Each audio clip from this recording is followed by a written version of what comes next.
She was never the star of any room. Not at family gatherings, not at work meetings, and certainly not at her own birthday parties. While everyone else seemed to have that natural sparkle that drew people in, she had always been the one standing quietly in the corner, observing life rather than leading it. Her older brother was a surgeon now, the pride of the family. Her younger sister could light up any room she walked into, always surrounded by friends, always the center of attention. And then there was her, stuck somewhere in the middle, neither remarkable nor terrible at anything. Just ordinary. But there was one thing nobody knew about. One secret she had kept locked away for 15 long years. Every evening, after coming home from her monotonous job as a data analyst, after microwaving dinner and scrolling through the same boring social media feeds, she would disappear into the basement of her small rented house. Down there, covered with a dusty sheet, sat an old upright piano that had belonged to her grandmother. It wasn't a beautiful instrument. The wood was scratched, some of the keys stuck when you played them, and it desperately needed tuning. But to her, it was everything. It was the only place where she felt truly alive. She had taught herself to play. No fancy music school, no expensive private lessons. Just her, a stack of library books about music theory, and endless hours of YouTube videos. Night after night, year after year, she practiced. Her fingers learned to dance across the keys, slowly at first, then with growing confidence. She played classical pieces by the old masters, modern pop songs, movie soundtracks, anything she could find sheet music for. But what she loved most was creating her own music. Melodies would come to her at the strangest times. While analyzing spreadsheets at work, while grocery shopping, while lying in bed unable to sleep, she would rush to her phone and hum them into a voice recorder. Then later that night, she would bring them to life on the piano. Nobody knew about any of this. Not her family, not her coworkers, not even her closest friend. Whenever someone asked what she did in her free time, she would shrug and say something vague about reading or watching shows. The truth felt too vulnerable to share. What if they laughed? What if they thought she was being silly, a grown woman playing pretend musician in her basement? So the music stayed hidden, locked away like a treasure she was too afraid to show the world. Her life continued in its quiet, predictable pattern until one Tuesday afternoon when her sister called with an unusual request. Her niece, a sweet 7-year-old with missing front teeth and an infectious giggle, was performing in her elementary school's annual talent show. The music teacher was looking for parent volunteers to accompany the children on piano. "You play piano, don't you?" her sister asked casually. "I remember Grandma trying to teach you when we were kids." Her heart jumped. "Well, just a little bit. Nothing special." "That's perfect. They just need someone to play simple songs while the kids sing. Twinkle, Twinkle, Little Star and stuff like that. Would you do it? It would mean so much to the little one." How could she say no? Her niece had been begging her to come watch the show anyway. And her sister was right. These were just basic children's songs. Anyone could play them. "Okay," she heard herself saying. "I can do that." 2 days later, she met with Mrs. Patterson, the school's music teacher, a cheerful woman in her 50s who seemed perpetually frazzled, but genuinely kind. They met in the school's music room after classes had ended, surrounded by small chairs and colorful posters about musical notes. Mrs. Patterson handed her a thin folder of sheet music. "These are the songs the kids will be performing. Nothing complicated, I promise. Just simple accompaniment. You're a lifesaver for doing this." She flipped through the pages. "Twinkle, Twinkle, Little Star, Mary Had a Little Lamb, You Are My Sunshine," songs she could play in her sleep. "This is perfect," she said, feeling an odd mixture of relief and disappointment. A tiny part of her had hoped maybe for something more challenging, but that was ridiculous. This wasn't about her. It's wonderful. So the talent show is next Friday evening. We'll have one rehearsal with the kids on Thursday after school. The show starts at 7, but please arrive by 6 to warm up and get familiar with the piano. It's not the best instrument, I'll warn you now, but it does the job. She nodded, clutching the folder of simple songs against her chest. That evening, back in her basement, she placed the children's sheet music on the piano and played through each song once. They took her maybe 10 minutes total. Her fingers moved automatically, barely needing to think. When she finished, she sat in silence for a moment, staring at the keys. Then, almost without thinking, she reached under a stack of classical music books and pulled out a leather-bound notebook. The edges were worn from years of handling, the pages filled with her own handwritten musical compositions. She opened it carefully, reverently. These were her secrets, her stories told in notes instead of words. Pieces she had spent months, sometimes years, perfecting. Music that made her cry sometimes when she played it, not from sadness, but from the overwhelming feeling of creating something beautiful. There was one piece in particular. She had titled it Metamorphosis in tiny letters at the top of the page. It had taken her 3 years to finish, adjusting a note here, changing a progression there, until it was exactly what she wanted it to be. 7 minutes of music that told a story of transformation, of a quiet thing becoming bold, of hidden beauty finally being seen. She had never played it for anyone. The thought alone made her hands shake. She closed the notebook and placed it back under the stack of books, then played through the children's songs. Once more before turning off the basement light and heading upstairs, the days crept by slowly. She went to work, came home, practiced the simple songs. Everything was going according to plan. It was going to be a quiet, unremarkable evening where she helped some children perform. Her niece would be happy, and then life would return to normal. But on Wednesday afternoon, 3 days before the talent show, her phone rang. It was Mrs. Patterson, and she sounded distressed. "I have a huge problem," the music teacher said, her voice tight with stress. "Our closing performer just canceled. The teenage violinist who was supposed to end the show has the flu. Her mother just called. Now we have this giant gap in the program, and parents are expecting a full show, and I don't know what to do." She listened, her heart beginning to pound for reasons she couldn't quite explain. "I know this is a lot to ask," Mrs. Patterson continued, "but is there any way you could play a few more songs? Maybe some nice classical pieces or popular songs? Something to fill about 10 or 15 minutes? I'm desperate here." Her basement flashed through her mind. The leather notebook. Metamorphosis. "I might have something," she said quietly. "Really? Oh, you're a lifesaver. Anything would be wonderful. The audience won't be expecting perfection, just something pleasant to close out the show." After she hung up, she sat very still for a long moment. Then she stood up, left work early, claiming a headache, and drove straight home. In her basement, she opened the leather notebook with trembling hands. This was her chance. After 15 years of hiding, maybe it was finally time to let someone hear what she had been creating all along. That evening, she sat at her piano, staring at the leather notebook like it might explode. Her hands were actually shaking. This was ridiculous. She had played this piece hundreds of times. She knew every single note by heart. But playing it alone in her basement and playing it in front of real people were two completely different things. What if they hated it? What if they thought she was showing off? What if she messed up and embarrassed herself in front of her whole family? Worse, what if they just sat there politely, clapping out of obligation while secretly thinking it was weird or boring? She opened the notebook to the page marked Metamorphosis. The composition stared back at her, each carefully written note representing hours of work, of emotion, of pieces of herself she had never shown anyone. Her phone buzzed. A text from her sister. "Thank you so much for helping out.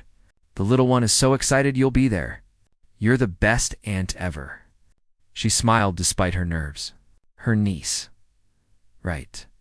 This wasn't about her fear or her pride. This was about helping out at a kid's talent show. If she could fill some time and make the evening run smoothly, that's what mattered. She placed her fingers on the keys and began to play Metamorphosis. The piece started soft and uncertain, like the first light of dawn creeping through darkness. It was meant to sound hesitant, questioning. Then slowly, carefully, it began to build. The melody grew stronger, more confident. There were moments of struggle in the middle section, discordant notes that resolved into something beautiful. And then the final movement, triumphant and free. Like something that had been trapped finally breaking into the open air. When she finished, she realized she had tears in her eyes. This happened sometimes when she played her own music. It was too honest, too real. Every emotion she had trouble expressing in words came pouring out through the keys. She wiped her eyes and looked at the clock. It was nearly midnight. She needed to sleep, but her mind was racing. Could she really do this? Should she? The next morning at work, she couldn't concentrate. Her boss asked her 3 times if she was feeling okay. Numbers blurred on her computer screen. During lunch, she sat in her car and called her best friend, the only person who knew she played piano at all. "I need your honest opinion about something," she said. "What did you do?" She explained the situation. The talent show. The sick violinist. The empty time slot she'd been asked to fill. And then, quietly, she told her friend about the composition she had written. The one nobody had ever heard. There was a long pause on the other end of the line. "Right, hold on. You write your own music? Since when? A long time? I just never mentioned it. Why not? That's amazing." She sighed. "Because I don't know if it's actually any good. I think it is, but I'm not exactly objective. What if it's terrible and I just can't tell?" Her friend laughed, not mockingly, but with genuine warmth. "Okay, first of all, you're one of the smartest people I know. If you've been working on something for years, I guarantee it's not terrible. Second, even if it's not perfect, so what? It's an elementary school talent show. It's not Carnegie Hall. The worst that happens is some parents zone out while thinking about what to make for dinner tomorrow. Nobody's going to boo you off the stage." I know. You're right. I'm being ridiculous. You are. But I get it. Sharing something you created is scary. It's like showing people your diary. But maybe it's time. How long are you going to keep hiding something that clearly means so much to you? After they hung up, she sat in her car for a few more minutes. Her friend had a point. She was 42 years old. How much longer was she going to wait? For what? For permission? For confidence that would magically appear one day? That evening, she skipped the basement entirely. Instead, she sat at her kitchen table with a cup of tea and really thought about what she was afraid of. Not just surface-level fear, but the deep-down truth. She was afraid of being seen. Really seen. The music in that notebook wasn't just notes on a page. It was her heart translated into sound. Every piece she had written came from somewhere real. Metamorphosis was about her own life, about feeling invisible for so long, about the quiet hope that maybe she was more than people thought she was. If she played it and people didn't care, it would feel like they were rejecting not just her music, but her friend was right. She couldn't hide forever. And if not now, when? She pulled out her phone and texted Mrs. Patterson. "I have an original piece I'd like to play, if that's okay. It's about 7 minutes long." The reply came quickly. "Original. You compose? That's wonderful. Yes, please. The parents will love that. So talented." She set down her phone and took a deep breath. Okay, it was decided. No backing out now. Thursday afternoon, she went to the school for rehearsal with the children. The music room was chaos, as expected. 20 excited kids, all talking at once, showing off their various talents. Her niece ran up and hugged her legs. "Aunt. Aunt, are you going to play piano for us?" "I am, sweetheart. Can you play really fast?" "My friend's mom said you're going to play something really fancy at the end." Her stomach flipped. Word was already spreading. "Well, I'm going to play one of my own songs." "You make up songs? That's so cool. Can I hear it?" "You'll hear it tomorrow night with everyone else." Mrs. Patterson clapped her hands, trying to get the children's attention. They ran through each performance. The kids were adorable, if chaotic. One boy forgot the words to his song halfway through and just started making them up. A girl doing a dance routine got dizzy and had to sit down. It was pure, unfiltered joy and chaos. She accompanied each child on the school's piano, which was indeed not very good. Several keys were out of tune and the action was stiff. But it would work. All right, let's hear what you're going to close with, Mrs. Patterson said after the last child finished rehearsing. Her heart hammered. Oh, I don't want to spoil it. I'll just play it tomorrow, the teacher smiled. Mysterious? I like it. Well, whatever you have planned, I'm sure it'll be lovely. That night, she barely slept. She kept running through the piece in her mind over and over. What if she forgot a section? What if her hands cramped? What if the out-of-tune piano made it sound terrible? At 2 a.m, she gave up on sleep and went to the basement. She played Metamorphosis 3 times in a row, then forced herself to stop. Over-practicing could be just as bad as under-practicing. Friday crept by with agonizing slowness. Every minute felt like an hour. Her coworkers asked if she was feeling all right. She kept checking the clock, watching the day inch toward evening. At 5 o'clock, she left work and drove home to change. She stood in front of her closet for 20 minutes, trying to decide what to wear. Did it matter? It was an elementary school, but it felt important somehow. This moment. She settled on simple black pants and a deep blue blouse. Professional, but not stuffy. She arrived at the school at 5:45. The parking lot was already starting to fill up. Parents carrying flowers, grandparents with cameras, siblings dragging their feet. Inside, the gymnasium had been transformed. Rows of folding chairs faced a small stage. The piano had been moved from the music room to the side of the stage. There were balloons and streamers. A large banner reading Spring Talent Show hung on the wall. Mrs. Patterson rushed over, looking frazzled but happy. Oh good, you're here. The piano's all set up. Take all the time you need to warm up. Doors open in 30 minutes. She walked to the piano and sat down on the bench. It wobbled slightly. She adjusted it and played a few scales, getting a feel for the keys. Then, quietly, she played the opening bars of Metamorphosis. The notes echoed in the empty gymnasium. In a few hours, this room would be full of people, and they would all hear what she had kept hidden for 15 years. Her hands trembled on the keys, but she kept playing. There was no turning back now. By 7 o'clock, the gymnasium was packed. Every folding chair was filled, and people lined the walls in the back. The air buzzed with excited chatter, the squeaking of shoes on the polished floor, and the occasional burst of a child's laughter. Parents held up phones, ready to record every moment of their children's performances. Grandparents clutched programs. Teachers moved through the crowd, helping people find seats. She sat at the piano, partially hidden by the curtain on the side of the stage, watching the crowd grow. Her palms were sweating. Her heart felt like it might beat right out of her chest. This was a mistake. Should have just played something simple, something safe, a nice classical piece everyone would recognize. Why had she thought playing her own composition was a good idea? The principal walked to the microphone in the center of the stage. The crowd quieted down, though not completely. Someone's baby was crying in the back. A group of teenagers in the corner whispered and giggled. Welcome everyone to our annual Spring Talent Show. We have an amazing lineup of performers tonight, and I know you're going to be so proud of these incredible kids. Let's give them all a big round of applause before we even start. The crowd clapped enthusiastically. She could see her sister in the third row, her niece bouncing excitedly in the seat beside her. Her brother was there too, which surprised her. He rarely made it to family events because of his demanding schedule at the hospital. The show began. First up was a shy second grader who recited a poem about butterflies. Her voice was so quiet that people in the back couldn't hear, but everyone clapped warmly anyway.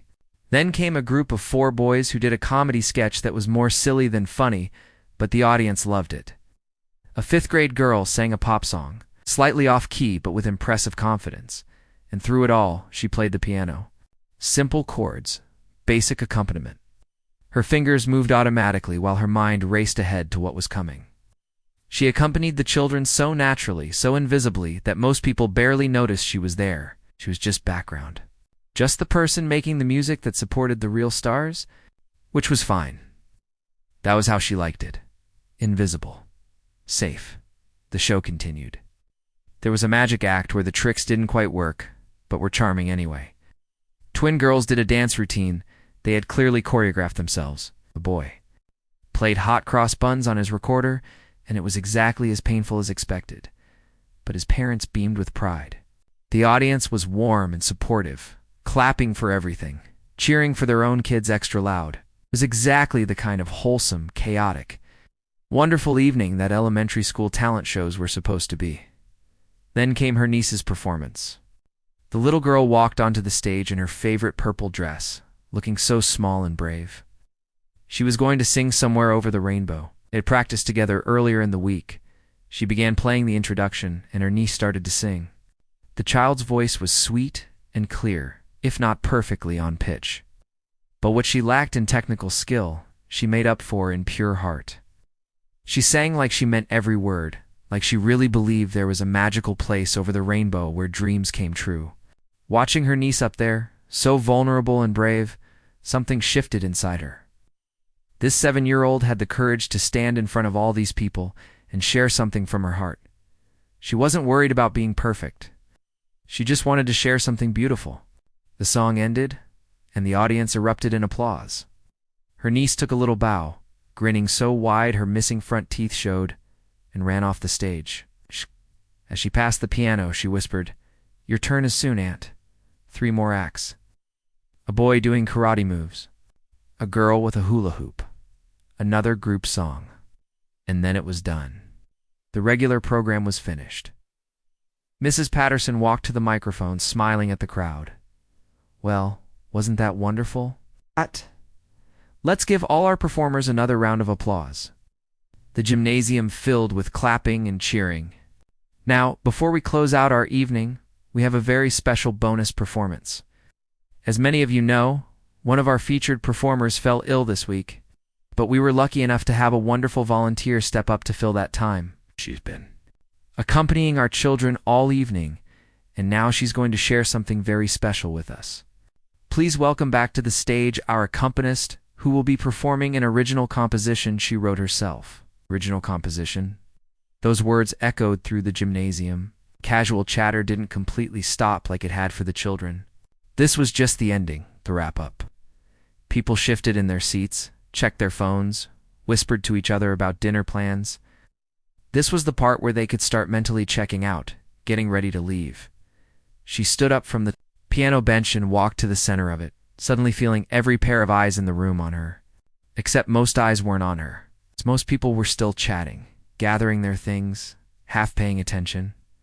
She sat down and adjusted the bench. Her hands were shaking so badly, she had to press them flat on her thighs for a moment. She could just play something else. A nice simple version of a popular song, something people would recognize. Nobody would know the difference. But her niece was watching from the side of the stage, giving her an encouraging thumbs up. Her brother had his phone out, probably to record it. Her sister was smiling at her. She thought about the leather notebook in her basement. 15 years of music that nobody had ever heard. 15 years of playing it safe, staying invisible, convinced that what she had to offer wasn't good enough. She placed her fingers on the keys and closed her eyes. The first notes of Metamorphosis were barely above a whisper. Soft, tentative, questioning like the first moment of waking up. Not quite sure if you're still dreaming. A few people in the audience kept talking, but others began to quiet down. There was something about those opening notes that made you want to listen. She kept playing, letting the melody build slowly. The piece was designed to tell a story without words. It started in darkness, in uncertainty. The notes asked questions. "Are you there? Can you hear me? Does anyone see me?" More people stopped talking. Phones lowered. The baby in the back had stopped crying. The music began to shift. The questions became statements. The uncertainty became determination. Her fingers moved faster, more confidently. This was the struggle section, the part where she had written in all the difficulty. All the times she had wanted to give up, all the moments of doubt. The gymnasium was completely silent now except for her music. Even the restless teenagers in the corner had stopped whispering. She opened her eyes briefly and saw faces she didn't recognize staring at the piano with expressions she couldn't quite read. Were they bored? Confused? She almost lost her place in the music and quickly closed her eyes again. She couldn't think about them. She had to just play. The piece moved into the breaking point, the climax. This was the moment in the story where everything changed.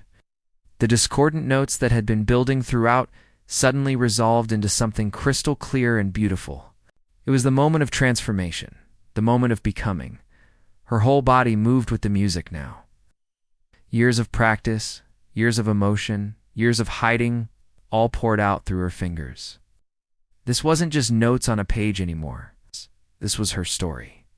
This was every time she had felt invisible, every time she had swallowed her dreams, every time she had played it safe. And now finally, she was letting it out. The final section was triumph, pure, uncomplicated joy. The melody soared, filled. Every corner of that gymnasium bounced off the walls and the ceiling.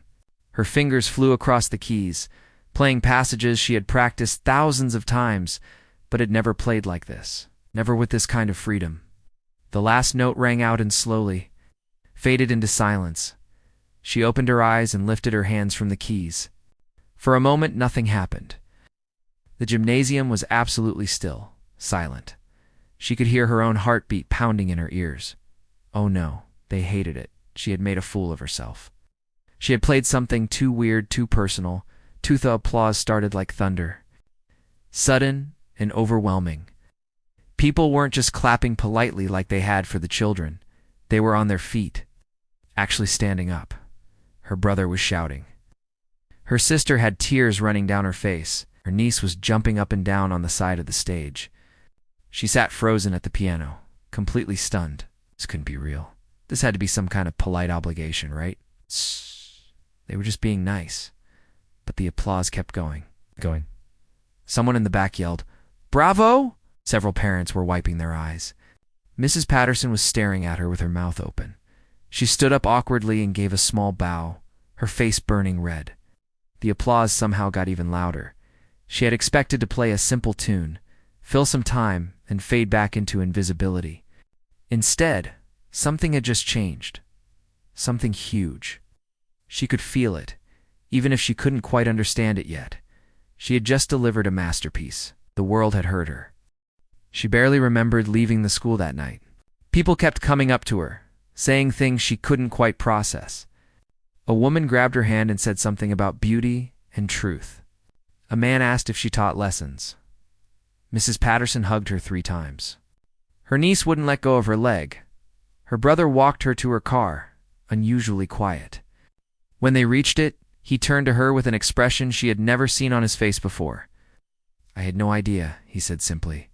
"All these years, I had no idea you could do that." She shrugged, still feeling like she was floating outside her body. "It's just something I do." No, that wasn't just something. That was extraordinary. He held up his phone. "I recorded it. I hope that's okay." Her stomach dropped. "You recorded it?" "Of course I did. You're my sister, and you just did something incredible. I want to remember it." He paused, looking at his phone screen. "Actually, would you mind if I shared it? Just on my social media? I'm really proud of you." She wanted to say no. She wanted to grab his phone and delete the video. But she was too exhausted, too emotionally drained to argue. "I guess that's fine." She drove home in a daze, her hands still trembling slightly on the steering wheel. When she got inside, she didn't go to the basement. She just collapsed on her couch and stared at the ceiling. Had that really just happened? Had she really just played her music in front of all those people? Her phone buzzed. A text from her sister. "I can't stop crying. That was the most beautiful thing I've ever heard. I'm so proud of you." Another text from her best friend. "Your brother just posted a video on his page. I'm watching it right now. Oh my God, why didn't you tell me you were this good?" She opened her brother's social media page. There it was, the video of her playing. He had captioned it, "My sister has been hiding this talent for 15 years. Tonight she finally shared it. I'm absolutely stunned." The video already had 200 views and 30 comments. People she didn't even know were saying nice things. Her hands shook as she scrolled through them. This is incredible. Who is she? Does she have more music? I got chills watching this. This needs to be heard by more people. She set her phone down and closed her eyes. This felt too big, too overwhelming. She just wanted to process what had happened. Maybe take a bath and go to sleep and wake up tomorrow when things felt normal again. She didn't look at her phone again that night when she woke up the next morning. Her phone was making constant notification sounds. Buzzing, pinging, vibrating across her nightstand. She grabbed it groggily. 500 notifications. Her heart started pounding. She opened her brother's post. The view count had changed overnight. 50,000 views. 50,000 people had watched her play piano. 50,000 strangers had seen something she had kept private for 15 years. The comments had multiplied into the thousands. People were tagging other people, sharing it to their own pages. Someone had screen recorded it and posted it on another platform. Her hands shook as she scrolled through the comments. Most were positive, overwhelming positive, but the sheer number of people watching felt invasive, like she had accidentally left her diary open on a busy street and thousands of people had stopped to read it. A message notification popped up, then another, then 10 more. People were trying to contact her directly. Strangers asking questions, making requests, offering opportunities. She set the phone down and tried to breathe. This was fine. It was just a video. It would blow over in a day or two. The internet moved fast. People would forget about it. By Monday morning, the video had 5 million views. 5 million, she called in sick to work. She couldn't face going into the office. Couldn't face the questions, the attention, the change. She sat on her couch in her pajamas, scrolling through her phone in disbelief. Music blogs were writing about her. Someone had found out her name, her age, where she worked. The video had spread beyond just her brother's post. It was on every major platform now, multiplying like a virus she couldn't control. A website that wrote about viral videos had published an article. Mystery pianist stuns elementary school audience with original composition. They had somehow tracked down Mrs. Patterson for a quote. The music teacher had said, "We thought she was just going to play simple songs. None of us had any idea she was this talented." It was like discovering a hidden treasure. Her email inbox was flooded. Record labels, concert venues, music schools, journalists wanting interviews, a producer from a major streaming service, someone claiming to be a talent agent, several people offering her money for lessons, 3 different documentary filmmakers wanting to tell her story. She deleted most of them without reading. This wasn't what she wanted. She just wanted to play piano in her basement. She didn't want to be viral. She didn't want millions of strangers analyzing her music, her life, her choices. Her phone rang. An unknown number. She almost didn't answer, but something made her pick up. "Hello." "Hi, is this the pianist from the elementary school video?" A woman's voice, professional but warm. Yes. "My name is Dr. Rodriguez, and I'm a professor at the Music Conservatory downtown. I just watched your performance and I had to reach out. Your composition is remarkable. The emotional complexity, the technical skill, the way you built the narrative arc through pure music. This is graduate level work. Where did you study?" "I didn't. I taught myself." There was a pause. "You're self-taught?" "Yes. I've been playing for 15 years. Just alone, in my basement. I never took formal lessons or went to music school or anything like that. It's extraordinary. Listen, I know you're probably being bombarded right now, but I wanted to extend an invitation. Would you be willing to come speak to my students? Share your process. Maybe play for them. I think they could learn so much from you." She didn't know what to say. A week ago, she was just a data analyst who played piano as a hobby. Now, a university professor was asking her to speak to music students. "I don't know if I'm qualified for something like that." The video has been shared by some of the most respected pianists and composers in the country. One of my colleagues from Juilliard sent it to me. "You're more than qualified. Think about it at least." After they hung up, she sat in silence. Juilliard, respected pianists. This couldn't be real. Her phone buzzed again. A text from someone she used to work with years ago. "Just saw your video. You're famous." Another text from a distant cousin. Everyone in the family is sharing your video. Grandma would be so proud. A notification from a news website, local woman's piano performance goes viral after 15 years of playing in secret. She wanted to throw her phone across the room. This was too much, too fast, too overwhelming. But there was another part of her. It's a small, quiet voice in the back of her mind that whispered something different. All those years she had convinced herself her music wasn't good enough. All those years she had believed that staying invisible was safer. All those years she had been wrong. The world was telling her loudly and clearly that what she had created mattered, that it moved people, that it was worth hearing. She opened her laptop and started reading through the emails more carefully. The documentary filmmaker seemed legitimate. The streaming service offer was real. A small concert venue downtown was offering her a slot to perform. All proceeds going to charity if she was uncomfortable accepting payment. There were opportunities here. Real, tangible opportunities to do something with music beyond just playing alone in her basement. But did she want them? That was the question she couldn't answer yet. Her phone rang again. This time she recognized the number. It was her boss from the data analysis company. "Hey, I heard you're sick today." "Feeling all right?" "Yes, I'm fine. Just needed a mental health day." "I understand." "Listen, I also saw the video. Everyone in the office has seen it. It's incredible. I had no idea you were so talented." She braced herself for what was coming next. The questions. The requests to play at company events. The way everything was about to change at work. "I just wanted to say," her boss continued, "that if you need some time to figure things out, we can be flexible. I know viral fame isn't easy to navigate. And if you decide you want to pursue music full-time, well, I'd hate to lose you, but I'd understand." After the call ended, she sat staring at her laptop screen. Pursue music full-time. Was that even possible? Could she actually make a living doing what she loved? The idea seemed absurd and terrifying and thrilling all at once. She pulled up the video of her performance one more time. Watching it felt strange, like seeing herself from the outside. There she was, at that elementary school piano, pouring her heart out. And the comments below weren't making fun of her. They weren't dismissive or cruel. They were moved. They were grateful. They were asking for more.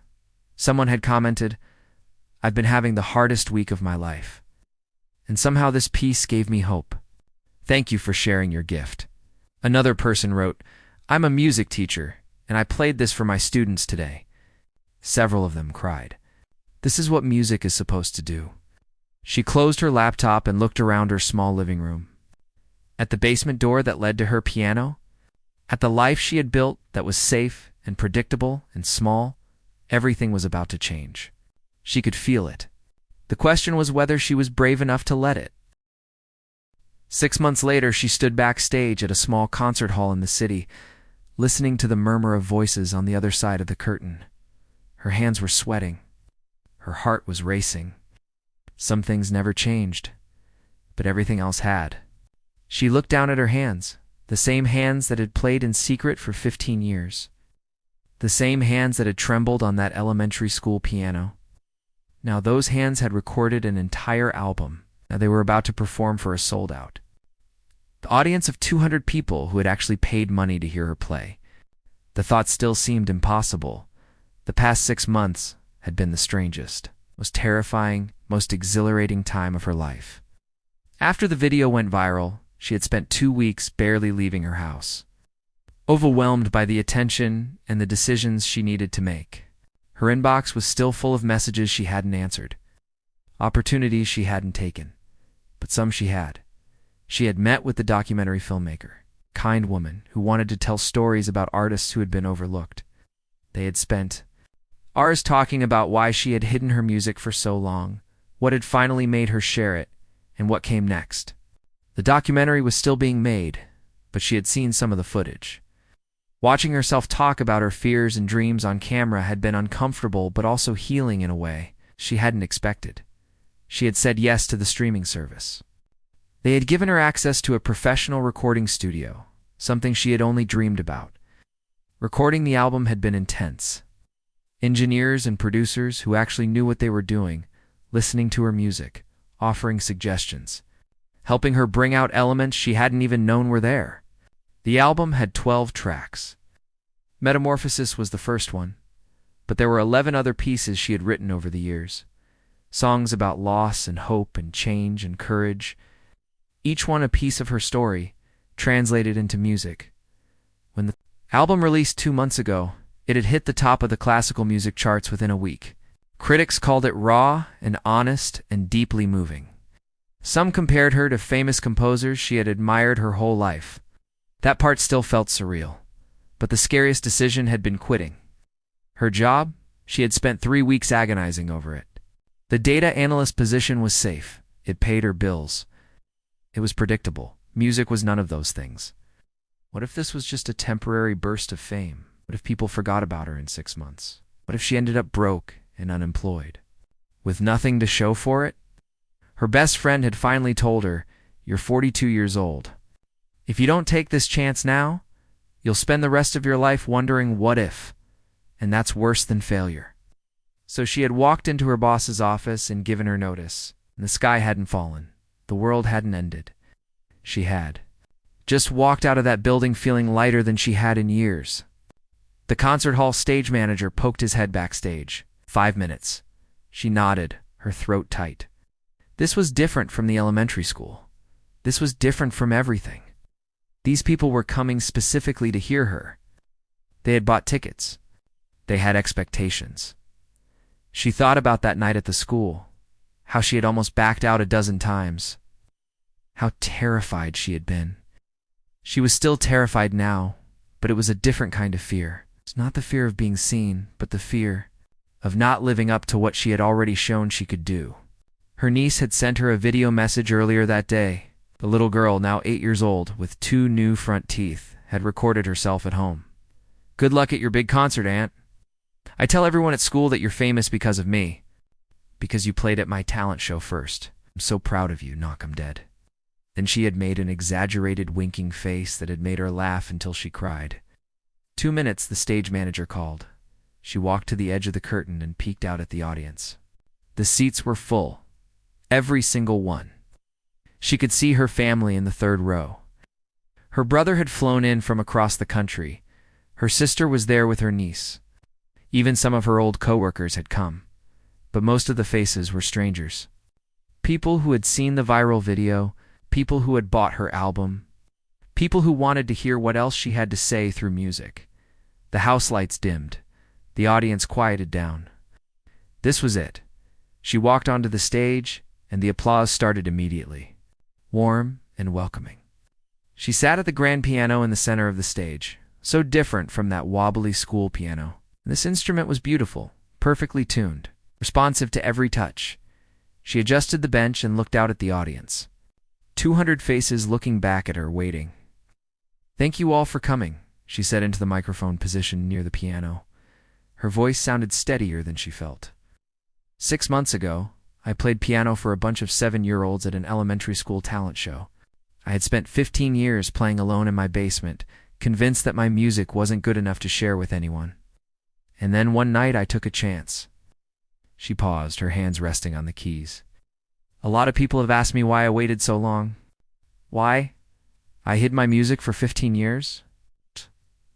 And the truth is, I was afraid. Afraid of being judged. Afraid of not being good enough. Afraid that if I showed people who I really was, they would reject me. The audience was completely silent, listening. But I learned something important that night at the talent show.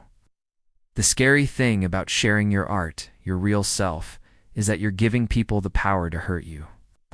But you're also giving them the power to connect with you, to see you, to tell you that what you created mattered to them. She looked down at the piano keys, then back up at the audience. I've received thousands of messages over the past 6 months, people telling me that my music helped them through hard times, that it made them feel less alone, that it inspired them to pursue their own hidden dreams. And that's when I realized that hiding wasn't just hurting me, it was keeping my music from the people who needed to hear it. She placed her fingers on the keys. Tonight, I'm going to play some pieces from my album, including one I finished just last week. It's called Emergence. It's about this journey. It's about stepping out of the shadows and into the light. about learning that the world wasn't waiting to reject me. It was waiting to hear what I had to say. She began to play, and the concert hall filled with music. Emergence started quietly, tentatively, just like Metamorphosis had.